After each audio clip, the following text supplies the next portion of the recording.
உயிரோடு தமிழோடு இணைந்திருக்கிறீர்கள் ஐஎல்சி தமிழ் வாரன். உயிரோடு தமிழோடு இணைந்திருக்கிறீர்கள் ஐஎல்சி தமிழ். உயிரோடு தமிழில் அன்பர்களே, உலக நகர்வுகள் நிகழ்ச்சியில் எங்களோடு பிரித்தானியாவிலிருந்து போரியல் ஆய்வாளர் அருஸ் அவர்கள் இணைகின்றார். வணக்கம் அருஸ் அவர்களே. வணக்கம் தமிழ் உறவுகளுக்கு அன்பு வணக்கம். உங்களுக்கும் வணக்கத்தை தெரிவித்துக் கொண்டு இன்றைய உலக நகர்வுகள் நிகழ்ச்சியில் ஈரான் அமெரிக்காவுக்கு இடையிலான பேச்சுவார்த்தை தொடர்பாக பார்ப்போம். சமீபத்தில் உங்களுக்கு தெரியும், இரு தரப்புக்கும் இடையில் பேச்சுவார்த்தை நடைபெற்றது. இந்த பேச்சுவார்த்தை தொடர்பாக என்ன நடந்த என்ற விடயங்களை எங்களுடைய உறவுகளுக்கு கூறுங்கள்.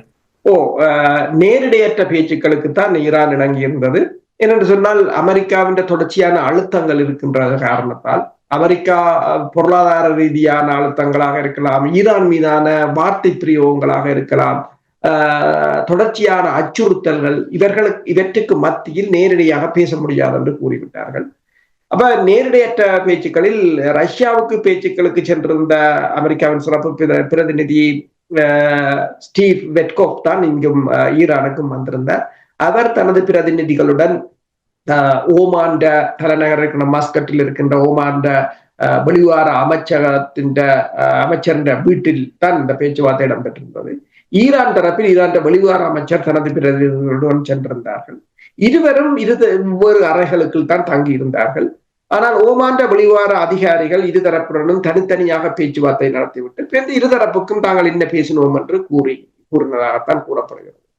ஆனால் என்ன நடந்தது, என்ன பேசினது என்ற எந்த தரப்பும் வெளியிடவில்லை. ஈரானும் கூறியிருக்கின்றது பாசிட்டிவாகத்தான் இந்த பேச்சுவார்த்தை இடம்பெற்றது என்று. அமெரிக்காவும் கூறியிருக்கின்றது பேச்சுவார்த்தை நன்றாகத்தான் நடைபெற்றிருக்கிறது என்று, தங்களுக்கும் ஒரு நம்பிக்கை வந்திருக்கிறது என்று. டொனால்ட் ட்ரம்பை பொறுத்தவரையில் அவர் கூறியிருக்கின்றார், அது வெல் என்றுதான் கூறியிருக்கிறார். அதாவது பேச்சுவார்த்தை நன்றாக நடைபெற்றிருக்கின்றது, அது தொடர்பாக மேலதிகமாக நாங்கள் கதைக்க விரும்பவில்லை என்று கூறியிருக்கிறார்கள். இப்போது இரண்டாவது சுற்று பேச்சுக்கள் ஆஸ்திரியாவில இந்த வியன்னாவில இடம்பெறப் போவதாக கூறப்படுகின்றது. அது வியன்னாவில இடம்பெற்றாலும் அதற்கும் ஓமாண்ட அதிகாரிகள் தான் நடுநிலைமை வகிப்பார்கள் என்று கூறப்படுகிறது.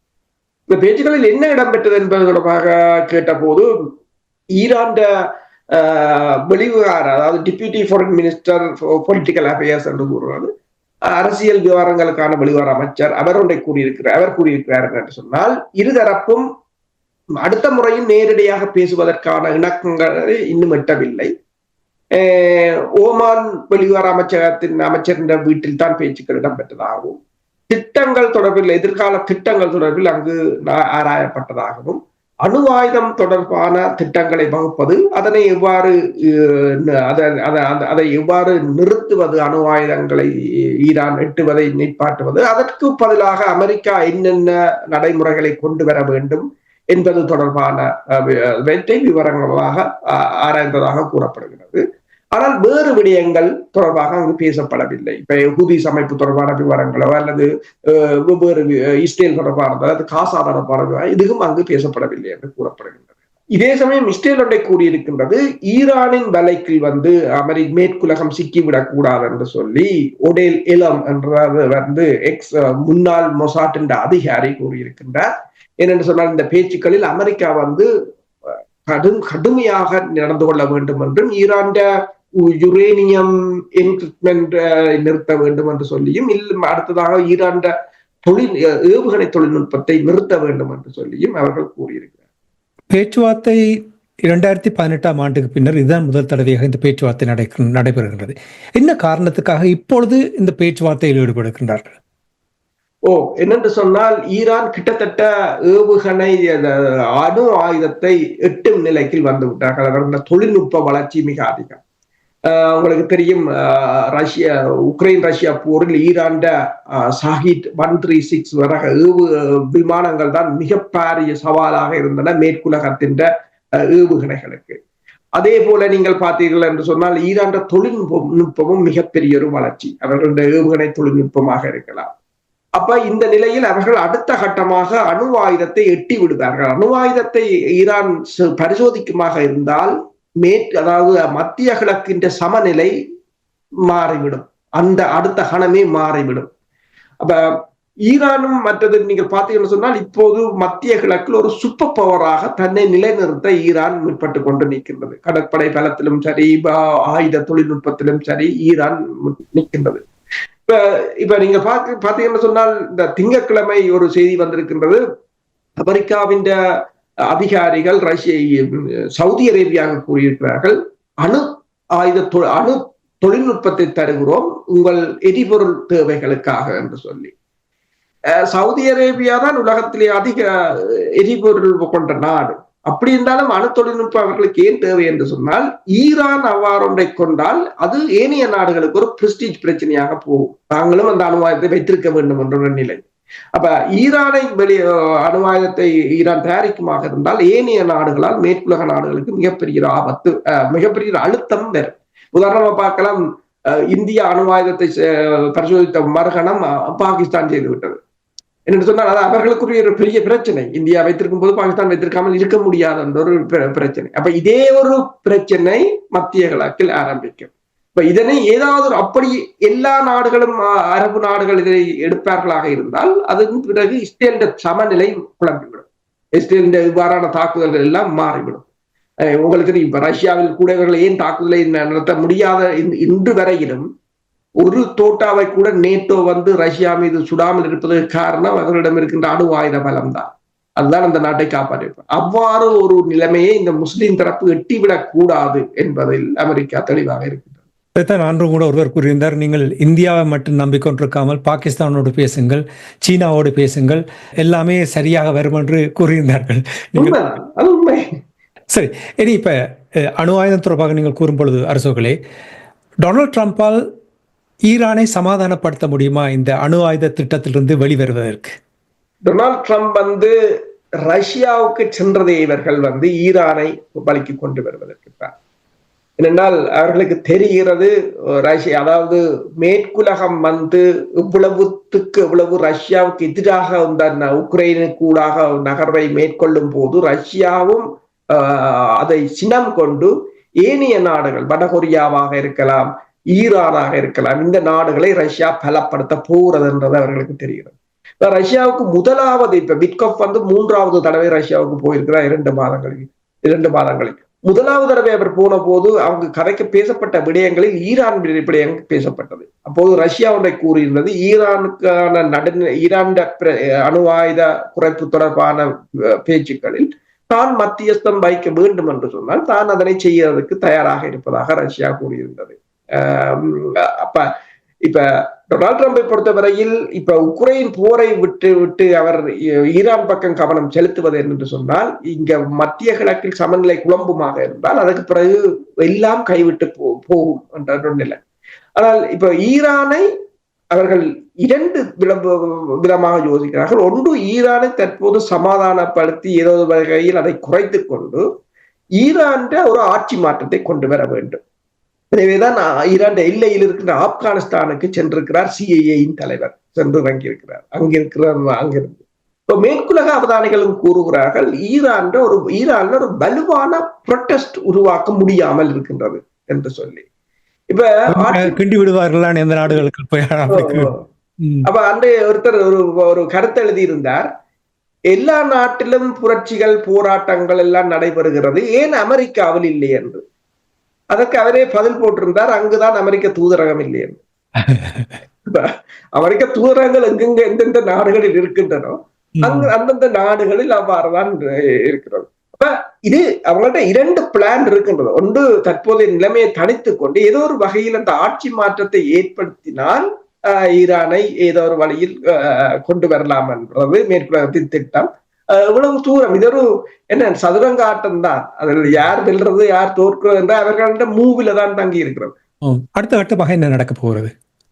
அடுத்த கட்டமாக இப்போது கூறுகிறார்கள் என்றால், போர் என்று ஆரம்பித்தால் உதாரணமாக அமெரிக்கா ஈரான் பகுதியை நீங்க பாத்தீங்கன்னா ஈரான் பக்கத்தை பார்த்தால் ஹமாஸ் படையினரை பலவீனப்படுத்தி இருக்கிறார்கள், ஹிஸ்புல்லாக்களை பலவீனப்படுத்தி இருக்கிறார்கள், இப்போது ஏமன் ஹூதிஸ் அமைப்பினரை பலவீனப்படுத்துவதில் முயன்று கொண்டு நிற்கிறார்கள். அப்ப ஈரான் இதுவரை காலமும் அமெரிக்காவுக்கு எதிரான தாக்குதல்கள் அல்லது இஸ்ரேலுக்கு எதிரான தாக்குதல்களை இந்த அமைப்புகளூடாக நேரிடையற்ற முறையில் நடத்தி கொண்டிருந்தது ஈரான். இனி நேரடியாக ஈரான் தாக்க வேண்டிய ஒரு நிலை. ஆனால் ஈரானுக்கு அது முடியுமா என்றால் முடியும். ஒரு மட்டுப்படுத்தப்பட்ட அளவில் கூட ஈரானால் முடியும் என்று சொன்னால், ஈரான் 2 தடவைகள் இஸ்ரேல் மீது தாக்குதலை மேற்கொண்டு அதனை நிரூபித்திருந்தது. இவர்களின் மிக தரம் வாய்ந்த வான் பாதுகாப்பு பொறிமுறையையும் தங்களால் மீற முடியும் என்று சொல்லி. ஆனால் அமெரிக்காவை பொறுத்தவரையில் B2 ரக விமானங்கள் மூலம் தாக்குதலை நடத்துவதன் ஊடாக ஈரான் அணு ஆயுத நிலைகளை தகர்ப்பதற்கு தனது நவீன ஆயுதங்களை பயன்படுத்த அமெரிக்கா முற்பட்டு நிற்கின்றது. ஏற்கனவே ஹாரி ட்ரூமர் என்ற ஒரு விமானம் தாங்கி கப்பல் அங்கு நிலை கொண்டிருக்கின்றது. இப்ப 2வதாக கால் வின்சன் என்ற விமானம் தாங்கி கப்பலும் மலாக்கா நீருடையூடாக நகர்ந்து கொண்டிருப்பதாக கூறப்படுகின்றது. இது இந்த பேச்சுக்கு முன்னரே ஈரானை ஒரு மிரட்டும் துணையில் தான் 2 விமானம் தாங்கி கப்பல்களை கொண்டு நிறுத்திவிட்டு பேச்சுக்கு போனால் ஈரான் பயப்படுவார்கள் என்றுதான் அமெரிக்கா இருக்கக்கூடும். அதே போல B2 ரக விமானங்களையும் பெருமளவில் அந்த பகுதிக்கு நகர்த்தி இருக்கிறார்கள். ஆனால் ஈரானிடமும் ஏவுகணை தொழில்நுட்பமாக இருக்கலாம், ஹைப்பர்சோனிக் ஏவுகணைகளாக இருக்கலாம், ஈரானிடமும் தொழில்நுட்பங்கள் இருக்கின்றன. அப்ப ஈரான் தளபதி ஒன்றை கூறியிருக்கின்றார், அதாவது ஈரானை சுற்றி கிட்டத்தட்ட 10 தளங்கள் இருக்கின்றன, அதற்கு கிட்டத்தட்ட 40 தொடக்கம் 50,000 பேர் அமெரிக்க படையினர் இருக்கிறார்கள், நீங்கள் கண்ணாடி வீட்டுக்குள் இருந்து கொண்டு கையில் அறியாதீர்கள், அதாவது போர் ஒன்று ஆரம்பித்தால் இந்த தளங்கள் அனைத்தும் தாக்கப்படும். ஆனால் அந்த தளங்கள் எங்கு இருக்கிறது என்று சொன்னால் பஹ்ரைனில் இருக்கின்றது, UAE-யில் இருக்கின்றது, கட்டாரில் இருக்கின்றது, ஓமானில் இருக்கின்றது, சவுதி அரேபியாவில் இருக்கின்றது. இப்ப இந்த நாடுகள் அந்த தளங்களை பயன்படுத்த விட்டால் இந்த நாடுகள் மீது தாக்குதல் நடத்தப்படும்.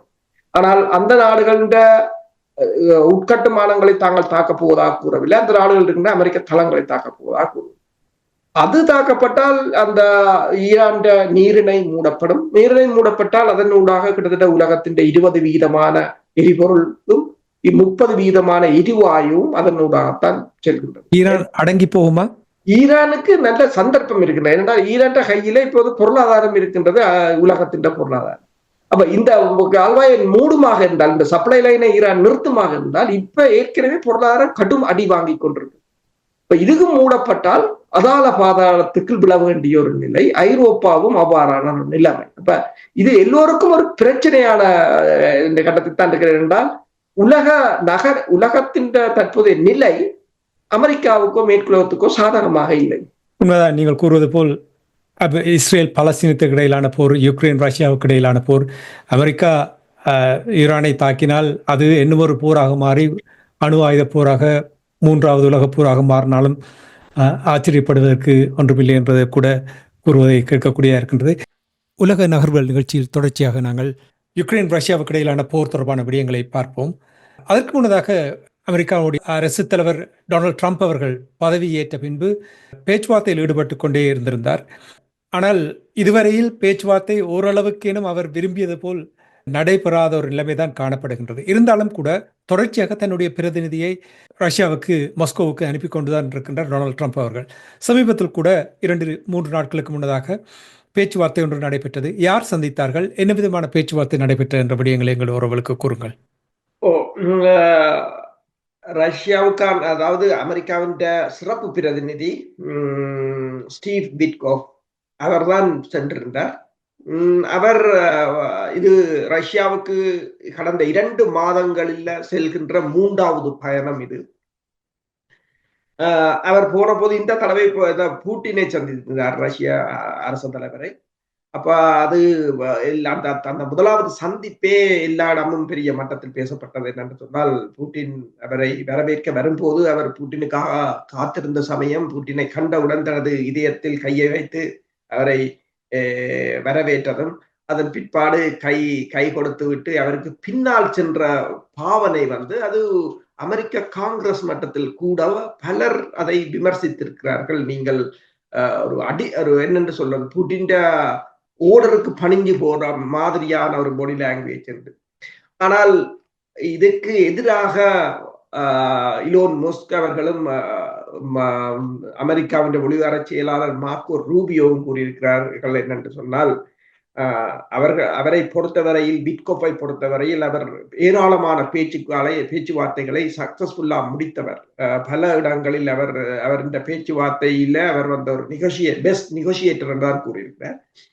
ட்ரம்ப் பதவியேற்பதற்கு முன்னரும் இந்த காசாவில போர் நிறுத்தத்தை உடனடியாக கொண்டு வந்தது அவர்தான் என்றும் அவர்கள் கூறியிருக்கிறார்கள்.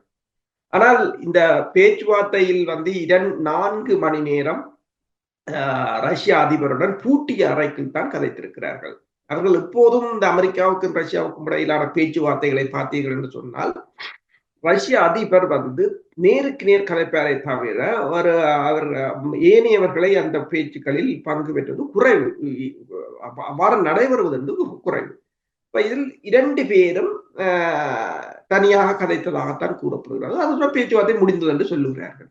ஆனால் யாரை எது கேட்டாலும் எந்த தகவலும் இல்லை, யாரும் தகவல் சொல்வதாக இல்லை. ரஷ்யாவிடம் கேட்கும் போது அவர்கள் கூறுகிறார்கள், நீங்கள் பொறுமையாக இருங்கள், பேச்சுக்கள் நல்லபடியாக நடந்தது, போர் நிறுத்தம் தொடர்பாகத்தான் பேசினோம், சண்டையை நிறுத்துவது தொடர்பாக நல்லபடியாகத்தான் நடந்தது, பொறுமையாக இருங்கள். அமெரிக்காவை கேட்டால் அமெரிக்காவும் அவ்வாறுதான் கூறுகிறது. அப்ப இருவரும், அதாவது இந்த பேச்சுக்கள் தொடர்பான எந்த ஒரு தகவல்களையும் முழுமையாக யாரும் பெற முடியாத ஒரு நிலையாகத்தான் இருக்கின்றது. அவர் அதை அங்கு பேசிவிட்டு பிறகு அவர் ஈரானுக்கும் அமெரிக்காவுக்கும் இடையிலான பேச்சுக்கள் ஓமான் நடைபெற்றது. அதுக்காக அவர் அங்கிருந்து புறப்பட்டு சென்று விட்டார். அடுத்ததாக பூட்டினுடன் அமெரிக்க அதிபர் டொனால்ட் ட்ரம்ப் அவர்கள் கதைப்பார் பேச போகிறார் என்ற ஒரு வதந்திகள் பரப்பப்பட்டிருந்தன. ஆனால் அதை அமெரிக்கா கூறியிருக்கின்றது, ரஷ்யா கூறியிருக்கின்றது அவ்வாறு ஒன்று இன்னும் ஷெடியூல் பண்ணப்படவில்லை, அப்ப அது நடக்கும், ஆனால் இப்போது இந்த செய்திகள் உண்மை இல்லை என்றவர்கள் கூறியிருக்கிறார். டொனால்ட் ட்ரம்ப் அவர்கள் இந்த போரை முடிவுக்கு கொண்டு வருவதற்காக முயற்சி எடுக்கின்றார். ஆனால் நிச்சயமாக தனக்கு தேவையான வகையில் தான் அந்த போரை முடிவுக்கு கொண்டு வர வேண்டும். இனி அவருக்கும் அந்த நாட்டுக்கும் அதனால் பலன் இருக்க வேண்டும். இல்லை என்றால் டொனால்ட் ட்ரம்ப் அவர்கள் அதற்கு முன்வர மாட்டார்.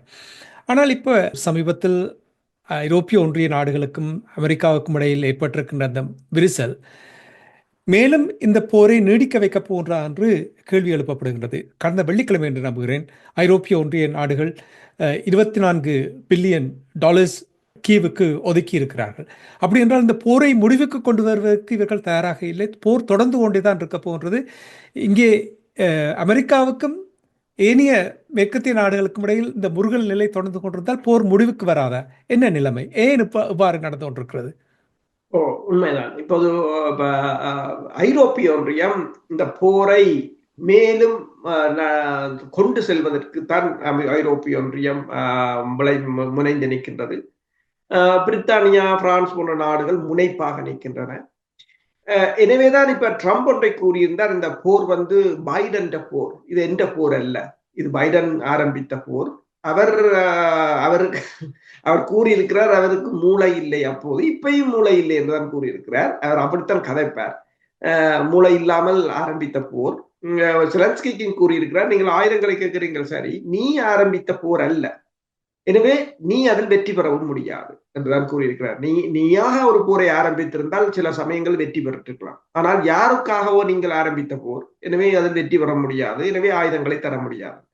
ஆனால் ஐரோப்பிய ஒன்றியம் தொடர்ச்சியாக நீங்கள் கூறியது போல இப்ப பல பில்லியன் டாலர்களை ஒதுக்கி இருக்கிறார்கள், படையை அனுப்புவர் என்று கூறியிருக்கிறார்கள். இப்ப படையை அனுப்புவதிலும் 6 நாடுகள் தான் அதற்கு முன்வந்திருக்கின்றன என்றும், அதில் யார் 6 நாடுகள் என்று பார்த்தால் பிரான்ஸ் ஒன்று, பிரித்தானியா ஒன்று, ஈஸ்டோனியா, லட்வியா, லித்துவேனியா என்று சிறிய நாடுகள். அவர்களிடம் இருக்கின்றது 2000-5000 படையினர் தான் அனுப்ப முடியும். இவர்கள் 6 பேர், மற்றொரு நாட்டின் பேரை அவர்கள் கூறவில்லை. இந்த 6 பேரும் தான் போகிறதுக்கு இப்போ ரெடியா இருக்கிற. இத்தாலி போக விருப்பமில்லை, ஸ்பெயினோ வேறு நாடுகள் இதற்கு ஈடுபட விருப்பமில்லை, ஜெர்மனும் அப்படித்தான். அப்ப இந்த நாடுகள், அதிலும் ஒரு குழப்பம், ஐரோப்பிய ஒன்றியத்திலேயே மிகப்பெரிய ஒரு குழப்பமாகத்தான் இருக்கின்றது. ஆனால் ஐரோப்பிய ஒன்றியம் முனைப்பாடிப்பதை பார்க்கும்போது ஒன்று தெரிகிறது, இந்த போரில் பைடன் அரசை ஐரோப்பிய ஒன்றியம் உள்ளுக்கு இழுத்து விட்டதா என்ற ஒரு கேள்வி இருக்கின்றது. நெத்தனியாகு எவ்வளவோ கஷ்டப்பட்டு அமெரிக்காவை ஏதோ ஒரு வழியில் இந்த ஈரான் போருக்குள் இழுத்து விட திரிவது போல இந்த ஐரோப்பிய ஒன்றியம் தான் உண்மையில் பைடன் அரசை மடை மாற்றி இதற்கு இழுத்து விட்டதா என்ற கேள்வி இருக்கிறது. ஏனென்றால் இப்போது அமெரிக்கா போரை நிறுத்த முற்பட்டாலும் ஐரோப்பிய ஒன்றியம் நிறுத்துவதற்கு அவர்களுக்கு விருப்பம் இல்லை. ஆனால் அவர்களால் முடியாது. விருப்பம் இல்லாட்டி இந்த போரை அவர்களால் தொடர முடியாது. படைபலம் ரீதியாகவோ ஆயுத ரீதியாகவோ அவர்களால் இதை தொடர முடியாது. ஆனால் அவர்களுக்கு இந்த போர் நிறுத்தப்படுவது விருப்பம் இல்லாததால் தான் முனைப்பாக நிற்பதற்கு என்ன காரணம்? ரஷ்யாவின் வெளிவார அமைச்சர் ஒன்றை கூறியிருந்தார். என்று சொன்னால் ஐரோப்பிய ஒன்றியத்தின் வரலாற்றை நீங்கள் பார்த்தீர்கள் என்று சொன்னால் எப்போது அவர்கள் சமாதானத்துக்காக நின்றது என்று யோசிப்பார்கள். ஒரு நாளும் அவர்கள் சமாதானத்துக்காக நின்றதில்லை. நெப்போலியன் போராக இருந்தாலும் சரி, முதலாவது உலகப் போராக இருந்தாலும் சரி, இரண்டாவது உலகப் போராக இருந்தாலும் சரி, எல்லாவற்றையும் ஆரம்பித்தவர்களே அவர்கள் தான். இந்த பேரழிவுகளை ஐரோப்பா தான் செய்து கொண்டிருக்கின்றது. ஐரோப்பா வரலாற்றில் எப்பவும் சமாதானத்துக்காக நின்றதாக இல்லை என்றுதான் அவர் கூறுகிறார். அதுதான் உண்மையும் போல. அதாவது பொருளாதாரத்தால் இப்ப முதலாவது உலக போர் வரும்போது நீங்கள் பார்த்தீங்கன்னு சொன்னா, இரண்டாவது உலக போர் வந்த போதும் பொருளாதார வீழ்ச்சி தான் இந்த போருக்கு கொண்டு வந்திருந்தது. அப்ப பொருளாதாரத்தின் வீழ்ச்சியை ஏதோ ஒரு வகையில் ஈடுகட்டுவதற்கு அவர்களுக்கு இந்த போர் தேவைப்படுவதாக இருக்கின்றது. என்னன்னு சொன்னால், ஒன்று அதாவது இந்த போரின் ஊடாக ஏனைய நாடுகளின் வளங்களை கொண்டு வருவதன் ஊடாக தாங்களுக்குரிய ஒரு சபைவர் என்பதுதான் அதன் அர்த்தம். அப்ப அமெரிக்கா தலைமையில் சென்றால் ஏதோ ஒரு வழியில், இப்ப உதாரணமாக நீங்கள் பார்க்கலாம், அமெரிக்கா உக்ரைன் வளங்கள், கனிம வளங்கள் தொடர்பாக உடன்பாட்டை எழுதியதே ஐரோப்பிய ஒன்றியத்துக்கு மிகப்பெரிய ஒரு பேரிடியாக இருக்கின்றது. என்னடா ஐரோப்பிய ஒன்றியம் இதுவரை காலமும் ஈராக் போராக இருக்கலாம், லிபியாவாக இருக்கலாம், எல்லோருமா சேர்ந்துதான் பங்கு போட்டார்கள். ஆனால் இந்த முறை பங்கு போடவில்லை, அமெரிக்கா தானே எடுத்து விட்டது. அது ஒரு மிகப்பெரிய ஒரு பிரச்சனை. அப்ப இந்த வளங்களுக்காகவும் அந்த பொருளாதார அந்த சந்தை வாய்ப்புகளை கைப்பற்றுவதற்காகவும் தான் இந்த போரை அவர்கள் விரும்பி இருந்தார்கள். ஐரோப்பாவை பொறுத்தவரையில் தங்கள பொருளாதார நலன்கள் சபைகளுக்காக ஒரு போர் தேவைப்பட்டது. அதிலும் சின்ன சின்ன நாடுகளால் அவர்களால் முடியாது, மிகப்பெரிய ஒரு ரஷ்யாவை எதிர்க்க வேண்டும் என்று இந்த போருக்குள் இறங்கியிருந்தார்கள். ஆனால் அது அவர்கள் நினைத்த மாதிரியான போர் அமையவில்லை. வேறு வேறு காரணங்களுக்காக இந்த போர் நடைபெற்றுக் கொண்டிருந்தாலும் ஆரம்பித்திருந்தாலும் சேதங்கள் தொடர்ச்சியாகத்தான் வந்து கொண்டிருக்கின்றது. குறிப்பாக உங்களுக்கு தெரியும், படைக்கலங்கள் என்று வரும்பொழுது, இனி விமானம் என்று வரும்பொழுது தொடர்ச்சியாக இவர்களுக்கு பெரிய ஒரு சவாலை கொடுத்துக் கொண்டிருக்கிற நேரத்தில் இன்னும் ஒரு போர் விமானத்தை சுட்டி வீழ்த்தி இருப்பதாக கூறப்படுகிறது. இது தொடர்பாக என்ன அறிந்தீர்கள்? கடந்த சனிக்கிழமை அமெரிக்காவின் F-16 ரக 4வது தலைமுறை விமானம் அது ரஷ்யாவில் சுட்டு வீழ்த்தப்பட்டதாக முதலில் BBC செய்தி நிறுவனம் தான் போட்டிருந்தது. அது விமானி கொல்லப்பட்டிருக்கிறார் என்று. எங்கு நடைபெற்றது என்று தெரியவில்லை. அதன் பிறகு உக்ரைன் அதை உரிமை கோரியிருந்தது. அதாவது ஒரு சண்டை களத்தில் தான் அது சுட்டு வீழ்த்தப்பட்டதாக BBC போட்டிருந்தது. அது வானிலிருந்து வானுக்கு ஏவப்படும் R-37 air to air launch மிசைல்ஸாக இருக்கலாம், அல்லது S-400 ரக தரையிலிருந்து ஏவப்படும் ஏவுகணையால் சுட்டு வீழ்த்தப்பட்டிருக்கலாம். விமானத்தை நோக்கி 3 ஏவுகணைகள் ஏவப்பட்டதாகவும் விமானம் வீழ்ந்ததாக கூறப்படுகிறது. எங்கு வீழ்ந்தது என்று கூறவில்லை. ரஷ்யா அதுவரையும் ஒன்றும் ரஷ்யா ஒன்றையும் பேசவில்லை. அதன் பிற்பாடு திங்கட்கிழமை ரஷ்யா கூறியிருக்கின்றது, சண்டை களத்தில் விமானத்தை தாங்கள் சுட்டு வீழ்த்தியிருக்கிறோம் என்று. கடந்த ஆகஸ்ட் மாதம் உங்களுக்கு தெரியும், ஒரு விமானம் உக்ரைன் முதலாவது பரப்பிலேயே வீழ்ந்து நொறுங்கி இருந்தது. அப்ப அதனுடன் சேர்த்து பார்த்தால் இது 2வது விமானம். இந்த விமானங்களை நோர்வே, பெல்ஜியம், நெதர்லாந்து போன்ற நாடுகள் தான் வழங்கி இருந்தது. அதுவும் செகண்ட் ஹேண்ட் விமானங்கள் என்றுதான் கூறுகிறது. இந்த விமானத்தை கொடுக்கும் போது கூறினார்கள் கேம் சேஞ்சர் என்றுதான் கூறினார்கள். ஆனால் அங்கு எந்த களமுனையிலும் மாற்றம் ஏற்படவில்லை. அப்ரஹாம் டேங்கை கொடுக்கும் போது அவ்வாறு தான் கூறினார்கள். பேட்ரியாட் ஏவுகணையை கொண்டு வந்து வைக்கும் போதும் அப்படித்தான் கூறினார்கள். ஹிமாஸ் ஏவுகணைகளை கொடுத்த போதும் அப்படித்தான் கூறினார்கள். ஆனால் எந்த ஒரு ஆயுதத்தாலும் அந்த களமுனையை மாற்ற முடியவில்லை. இப்போது அதற்கு அடுத்த உதாரணமாக F-16 வந்து நிற்கின்றது. களமுனையில் மாற்றத்தை ஏற்படுத்த முடியவில்லை என்றுதான் பார்க்க தோன்றுகிறது. அதாவது 2 சம்பவத்திலும் உக்ரைன் வந்து விமானியை இழந்திருக்கு.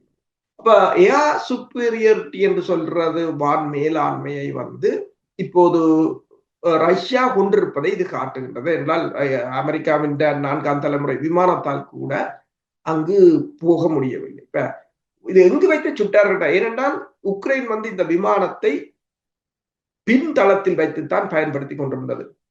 ரஷ்யாவின் முன்களம் முனைக்கு செல்ல வேண்டாம் என்றுதான் கூறப்பட்டிருந்தது. ஏனென்றால் சுட்டு பிடித்துவார்கள் என்று அவர்களுக்கு தெரியும்.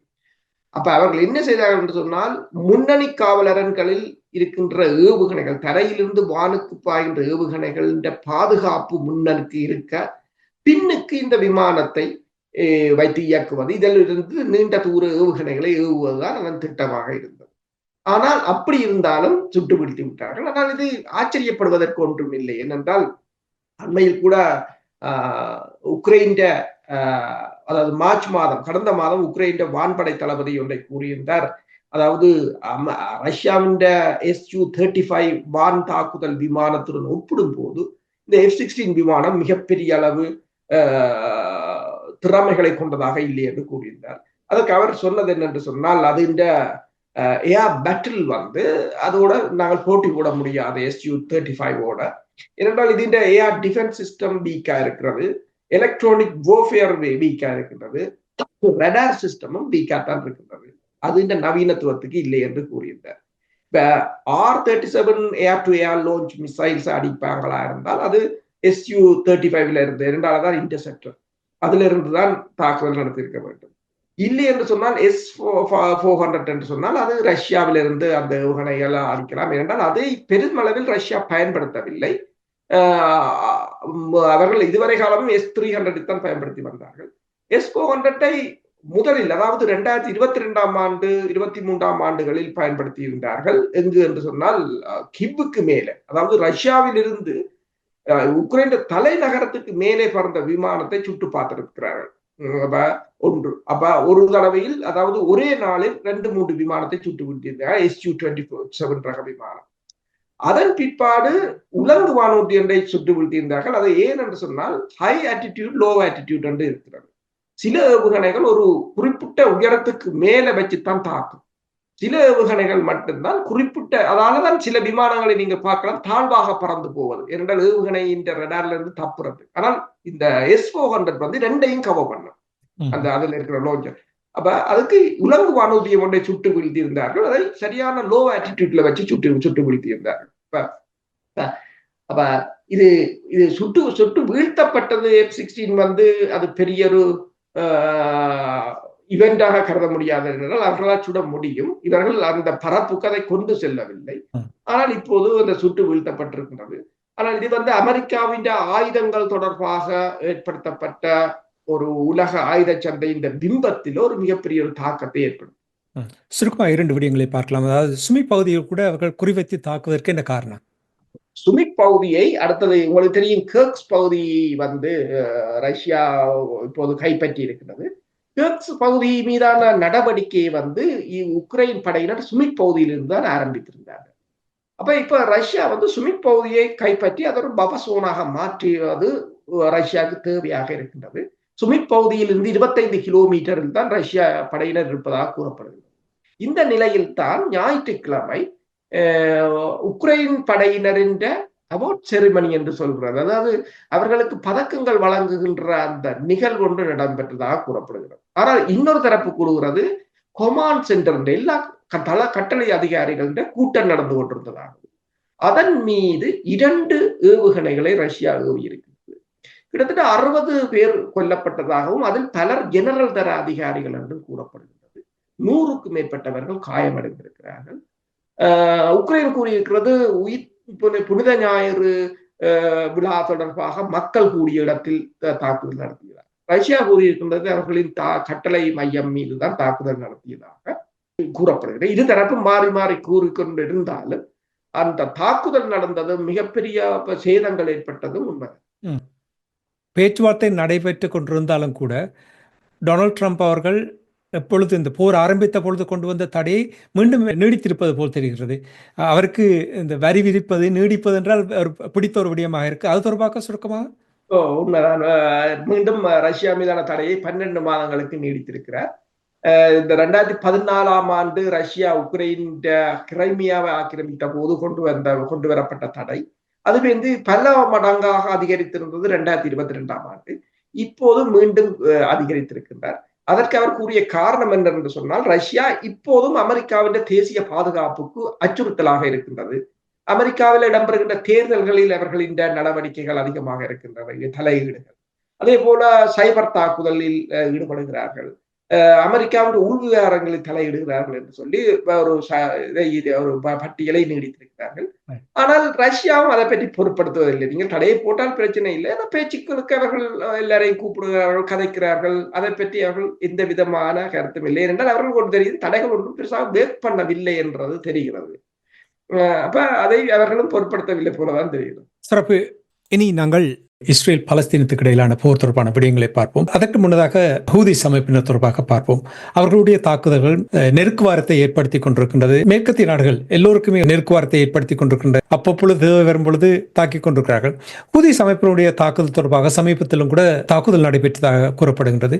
இது தொடர்பாக இந்த வாரமும் தொடர்ச்சியாக தாக்குதல் இடம்பெற்றுக் கொண்டிருக்கின்றது. அமெரிக்கா கிட்டத்தட்ட இந்த வருடம் 3 மாதங்களுக்கு கிட்டத்தட்ட 433 தடவைகள் தாக்குதல் நடத்தியதாக கூறப்படுகின்றது. அதிலும் குறிப்பாக ஹூதிஸின் கட்டளை மையங்கள் மற்றும் தளபதிகள், கட்டளை அதிகாரிகள், தலைவர்களை குறிவைத்துத்தான் அமெரிக்கா இந்த தடவை தாக்குதல் நடத்துவதாக கூறப்படுகிறது. 2024ஆம் ஆண்டு தாக்குதலுடன் ஒப்பிடும் போது இந்த தாக்குதல் வேறுபட்டது என்று கூறப்படுகிறது. ஏனென்று சொன்னால், அப்போது அவர்கள் ஆயுதங்கள், களஞ்சியங்கள், கட்டளை மையங்களை தாக்கினார்கள். ஆனால் இப்போது தலைமை பீடத்தை, அதாவது அவர்களின் தளபதிகளை, தலைமை பீடத்தை தாக்குவதாக கூறப்படுகிறது. ட்ரம்பின் வியூகம் டிஃபரண்ட். உங்களுக்கு தெரியும், 2020ஆம் ஆண்டு கூட ஈரான் முக்கிய தளபதியாக இருந்த சுலைமானியை ஈராக்கில் வைத்து தாக்கி அளித்திருந்தார்கள். அவ்வாறுதான் அவற்றை தாக்குதல் வியூகம். இருந்தாலும் ஹூதிஸ் அமைப்பினரும் தொடர்ச்சியாக தாக்குதலை நடத்தி கொண்டுதான் இருக்கிறார்கள். இந்த வாரமும், அதாவது கடந்த சனிக்கிழமையும் சுடட் பகுதியில் இருக்கின்ற அமெரிக்காவின் தளம் மீது, ஆஸ்ட்ரோட் பகுதியில் இருக்கின்ற தளம் மீதும் தாக்குதலை நடத்தியிருக்கிறார்கள், பலஸ்டைன் 2 என்ற ஹைப்பர்சோனிக் ஏவுகணை மூலம். அது மட்டுமல்லாது கடந்த 14 நாட்களில் அமெரிக்காவின் 4 MQ-9 ரக ஆளில்லாத தாக்குதல் உளவு விமானத்தை சுட்டு வீழ்த்தியிருக்கிறார்கள். இது அவர்கள் சுட்டு வீழ்த்திய விமானங்களில் 23வது விமானம் இந்த போர் தொடங்கிய பிற்பாடு. ஒரு விமானம் கிட்டத்தட்ட $33 மில்லியன். கிட்டத்தட்ட இந்த விமானங்களின் இழப்பு $500 மில்லியன். அதன் ஆயுதங்கள், கருவிகளுடன் இந்த போரில் அமெரிக்கா இழந்தது $500 மில்லியன் என்று ஃபாக்ஸ் செய்தி நிறுவனம் வெளியிட்டிருக்கின்றது. அதிலும் குறிப்பாக நீங்க பார்த்தீங்கன்னு சொன்னால், அமெரிக்காவுடன் இந்த ரக விமானங்கள் 250 விமானங்கள் தான் இருப்பதாகவும், அதில் 24 விமானங்களை இழந்திருக்க, கிட்டத்தட்ட 10% விமானங்களை இழந்திருக்கிறார்கள். அதொரு புறம் இருக்க, இந்த வருடம் இடம்பெற்ற தாக்குதல்களில் கிட்டத்தட்ட அமெரிக்கா செலவிட்ட தொகை $1 பில்லியன் என்று கூறப்படுகின்றது. அமெரிக்கா செலவிட்டது இந்த தாக்குதல்களுக்கு. அப்ப இந்த தாக்குதல்கள் மிகவும் எக்ஸ்பென்சிவ் என்று கூறுவார். அதாவது இதனை தொடர்ச்சியாக இந்த தாக்குதலை நடத்த முடியுமா என்ற கேள்வியும் இருக்கின்றது. ஆனால் ஏன் அமெரிக்கா அதனை செய்கின்றது என்று சொன்னால், அமெரிக்கா அதாவது துறைமுகம், அதாவது செங்கடல் பகுதி ஊடாக போக்குவரத்து, வர்த்தகங்கள் பாதிக்கப்படுவது, அடுத்து சீனாவுக்கு, ஈரானுக்கான ஒரு ஆதரவு தளமாக ஹூதிஸ் அமைப்பினரின் ஏமன் இருந்துவிடக் கூடாது, அவர்களை பலவீனப்படுத்த வேண்டும். அதாவது ஹமாஸை எவ்வாறு பலவீனப்படுத்தினார்களோ, ஹிஸ்புல்லாக்களை எவ்வாறு பலவீனப்படுத்தினார்களோ, அதே போன்று ஏமன் ஹூதிஸ் அமைப்பினரை பலவீனப்படுத்துவதன் ஊடாக ஈரானை தனிமைப்படுத்தலாம் என்ற ஒரு நோக்கமும் இருக்கின்றது. ஈரானை தனிமைப்படுத்தலாம் என்ற நோக்கம் இருந்தாலும் இஸ்ரேல் காசா மீது தொடர்ச்சியாக தாக்குதலை நடத்தி கொண்டு வருகின்றார்கள். சமீபத்தில் சில நாட்களுக்கு முன்னதாக இஸ்ரேல் தங்களுடைய தாக்குதலை வைத்தியசாலை மீது, மருத்துவமனை மீது தாக்கி இருக்கிறார்கள். இந்த தாக்குதல் தொடர்பாக உலக சுகாதார அமைப்பு கூறியிருக்கின்றது, இந்த தாக்குதல் தொடர்பாக விளக்கவே முடியாத, விவரிக்கவே முடியாத ஒரு தாக்குதலாக இருக்கின்றது என்று அவர்கள் கூறியிருக்கிறார்கள். இந்த வைத்தியசாலை மீது தாக்குதல் ஒரு போர்க்குற்றமாக இது பார்க்கப்படுமா? சமீபத்தில் கூட ஐநாவினுடைய தலைவர் கூறியிருந்தார், போர்க்குற்றம் என்ற விதத்தில் பேசப்பட்டது. இது தொடர்பாக என்ன நீங்கள் அறிகிறீர்கள்? அல் அலி வைத்தியசாலை மீது தாக்குதல் நடத்தப்பட்டிருக்கிறது. அதை பல நாடுகளும் ஐக்கிய நாடுகள் சபை மட்டுமல்லாது பல நாடுகளும் அதை கண்டித்திருக்கிறார்கள், அதற்கு எதிராக குரல் கொடுத்திருக்கிறார்கள். அயர்லாந்து கொடுத்திருக்கின்றது. அதே போல ஜெர்மன் வெளிவார அமைச்சர் பேபக் அவா தெரிவித்திருக்கின்றார், இந்த தாக்குதல் வந்து இஸ்ரேலால் நியாயப்படுத்த முடியாதது என்று கூறியிருக்கிறார். அதாவது இது முஸ்லிம் வேர்ல்ட் லீக்கும் இதற்கு எதிரான கண்டனங்களை தெரிவித்திருக்கிறது. அதாவது இந்த தாக்குதல் வந்து அங்கு இருக்கின்ற வைத்தியசாலைகள் மீது தொடர்ச்சியாக இஸ்ரேல் தாக்குதல் மேற்கொள்வதும் இவர்கள் கண்டனங்களை தெரிவிப்பதும், ஆனால் இஸ்ரேல் அதனை பொருட்படுத்தாமல் இருப்பதும் ஒரு உலக வழக்கமாக மாறிக்கொண்டு வருகின்றது. மார்ச் 2ஆம் நாளில் இருந்து அந்த காசா பகுதி மீதான உதவி பொருட்களின் விநியோகத்தை கூட இஸ்ரேல் முற்றாக நிறுத்தி இருந்தது. அதை கூட கேட்பதற்கு யாரும் அற்ற நிலைமையாகத்தான் இருக்கின்றது. பிரான்சின் அதிபர் ஒன்றை கூறியிருந்தார், இந்த தாக்குதல்கள் நிறுத்தப்பட வேண்டும், அடுத்ததாக பலஸ்தீனத்தை தாங்கள் ஒரு தேசமாக அங்கீகரிக்க போகிறோம் என்று சொல்லி. அதற்கு இஸ்ரேல் கடுமையான அதிருப்தியை தெரிவித்திருக்கின்றது. பிரான்ஸ் வந்து அவ்வாறு செய்ய முடியாது என்று சொல்லியும், பிரான்ஸ் வந்து கதைத்தது தவறு என்று சொல்லியும், பிரான்ஸ் இந்த கோசிகா தீவு ஆக இருக்கலாம் அல்லது நியூ கடல்டோனியா என்று சொல்றது அந்த பிரதேசமாக இருக்கலாம். இந்த 2 பிரதேசங்களையும் தாங்கள் தனி நாடுகளாக அங்கீகரித்தால் பிரான்ஸ் என்ன செய்யும் என்றும் கூறியிருக்கிறார்கள், ஒரு பதிலடியாக கூறியிருக்கிறார்கள். இப்ப நீங்கள் பார்த்தீங்கன்னு சொன்னால் இந்த தாக்குதல்களை இவர்கள் நடத்தி கொண்டுதான் இருக்கிறார்கள். இஸ்ரேல் தொடர்ச்சியாக தாக்குதலை நடத்தி கொண்டுதான் இருக்கிறது. ஐக்கிய நாடுகள் சபையின் கருத்தின்படி கடந்த 550 நாட்கள் இடம்பெற்ற இந்த தாக்குதல்களில் கிட்டத்தட்ட 51,000க்கும் மேற்பட்டவர்கள் கொல்லப்பட்டிருந்தாலும் அதில் 17,000 பேர் சிறுவர்கள் என்று கூறப்படுகிறது. 17,000 பேர் சிறுவர்கள் கொல்லப்பட்டிருக்கிறார்கள். இதுவரையில் எந்த விதமான நடவடிக்கையும் இல்லை. ஈரான் அதிபர் ஜெனரல் சபவி ஒன்றை கூறியிருக்கின்றார், அதாவது அரபு நாடுகள், இஸ்ரேலை சுற்றி இருக்கின்ற அரபு நாடுகள் கடந்த ஆண்டுக்கு முதல் $100 பில்லியன் பெறுமதியான ஆயுதங்களை வாங்கியிருக்கிறார்கள். $100 பில்லியன். ஆனால் ஒரு ரவை கூட இஸ்ரேலுக்கு எதிராக சுடப்படவில்லை. இப்ப நீங்கள் யாருக்காக ஆயுதம் வாங்குகிறீர்கள் என்றால் உங்களுக்கு அடிபடுவதற்கு ஆயுதங்களை வாங்குகிறீர்களே தவிர நீங்கள் ஒரு ரவை கூட இஸ்ரேலுக்கு எதிராக சுடப்பட்டதில்லை. அடுத்ததாக சரி, அது தாக்குதல். அடுத்ததாக மனித உரிமைகள் அமைப்புகளாக இருந்தாலும், மன்னிப்பு சபையாக இருந்தாலும் அல்லது ICC-யாக இருந்தாலும் இவராலும் இதை தடுத்து நிறுத்தவோ அதற்கு எதிரான நடவடிக்கை எடுக்கவோ ஒரு முடியாத நிலையில் தான் உலகம் இருக்கின்றது என்றால், இன்டர்நேஷனல் சிஸ்டம் வந்து அந்த வேர்ல்ட் ஓர்டர் வந்து முற்று முழுதாக சீர்குலைந்து விட்டது. பொருளாதார ரீதியாக எவ்வாறு சீர்குலைந்தது என்பதை நாங்கள் பார்த்திருந்தோம். இது வந்து மனிதாபிமான ரீதியாகவும் அல்லது அவர்களுடைய சட்டவியல், அவர்களே கொண்டு வந்த சட்டங்கள் எல்லாம் எவ்வாறு தோற்று போய் நிற்கிறது என்பதை நாங்கள் கடந்த 2 வருடங்களாக பார்த்து கொண்டிருக்கின்றோம். நாங்கள் பார்த்து கொண்டிருக்கிறோம். இப்ப நீங்கள் கூறினீர்கள் நாடுகள் கண்டனம் தெரிவிக்கின்றது கூறினீர்கள். இஸ்ரேல் எப்படி இதை நியாயப்படுத்த போன்று நீங்கள் சொல்லுகிறீர்கள்.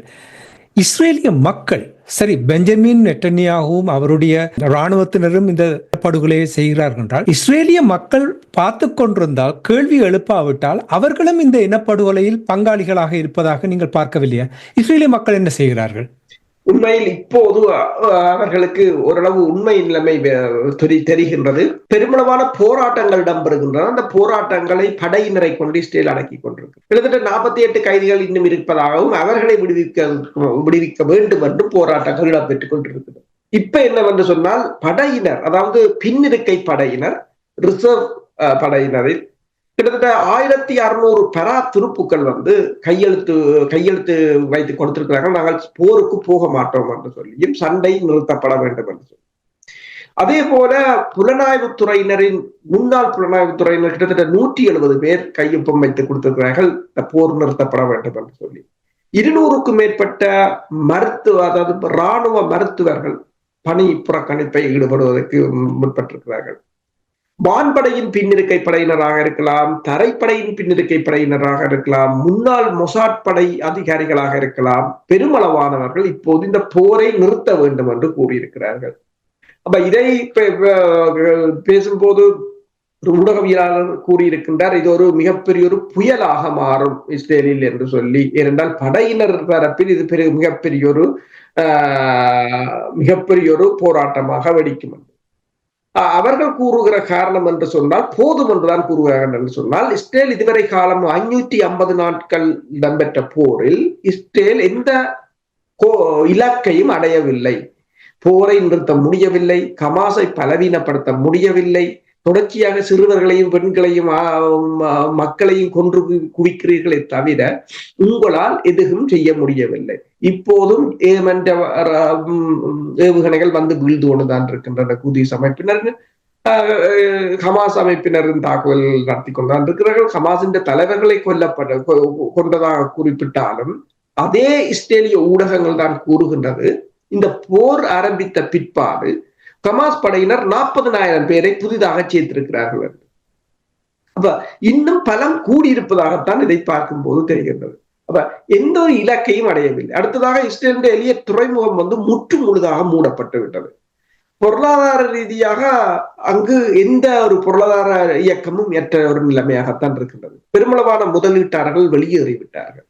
அப்ப இந்த நிலைமையில் வந்து இப்ப இஸ்ரேல் இந்த போரை மேலும் விரிவாக்கம் செய்வதற்கு, அதாவது ஈரான் மீது இந்த போரை விரிவாக்கம் செய்வதனூடாக தன் அரசியல் சவைவலுக்காக, அரசியலில் தான் தப்பி பிழைப்பதற்காக நெத்தனியாவு நடத்துகிற போராகத்தான் இப்போது மக்கள் மெல்ல மெல்ல பார்க்கிறார்கள். ஆனால் இதை ஒரு சாஃப்ட் கூப் என்று கூறுகிறார்கள். ஒரு இராணுவ புரட்சி, ஒரு மென்மையான இராணுவ புரட்சியாக இருக்கின்றது என்று கூறுகிறார்கள்.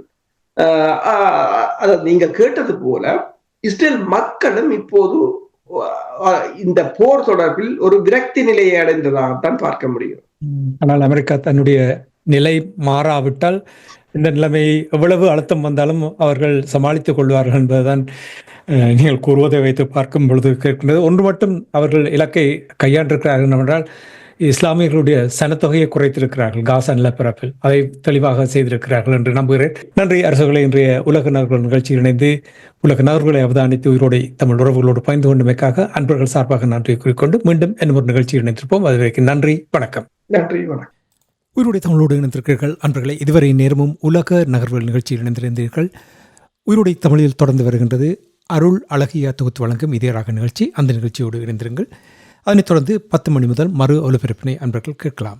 இன்றைய சிறப்பு நிகழ்ச்சிகளை செவமெடுத்த உயிரோடை தமிழ் அன்புறவுகளே, உங்கள் ஒவ்வொருவருக்கும் நமக்கு விளம்பர உதவி புரியும் அத்தனை வர்த்தக வல்லுகளுக்கும் உயிரோடை தமிழுக்கு ஆதரவு கரம் நீட்டும் உயிரோடை தமிழின் நண்பர்கள் நாள் ஆதரவு நிகழ்ச்சி ஆதரவு தரும் அன்பர்களை வாழ்த்திக் கொண்டு காலை மாலை இரவு வணக்கத்தை கூறி நாளைய விடுதல் உங்கள் அனைவருக்கும் இன்பமாக மகிழ்ச்சியாக அமைய வேண்டும் என்று வாழ்த்தி உங்கள் இதயங்களிலும் இல்லங்களிலும் இனிமையே தள்வட்டும். நன்றி உறவுகளே, வணக்கம். எமது பார்வையாளர்களுக்கு வணக்கம். மக்களின் குரலாய் ஓங்கி ஒலிக்கும் இலக்கு மின்னிதழ் மற்றும் உயிரோடை தமிழ் வானொலி ஆகிய இவ்விரு ஊடகங்களும் உங்களைப் போன்ற எமது நேயர்கள் நண்பர்களின் ஆதரவிலேயே இயங்கி வருகின்றன. மிக குறைந்த வளங்களுடன் பல இடர்கள் மற்றும் தடைகளை தாண்டி பயணிக்கும் எமது ஊடகங்களின் பணிகள் மேலும் வளர உங்களால் முடிந்த நிதியுதவியை வழங்கி இன்னும் காத்திரமான செயற்பாடுகளை முன்னெடுக்க உதவுமாறு மிகவும் பணிவன்புடன் வேண்டி நிற்கின்றோம். உங்கள் பங்களிப்பு உங்களின் உரிமை குரலாய் ஓங்கி ஒலிக்கும். நன்றி.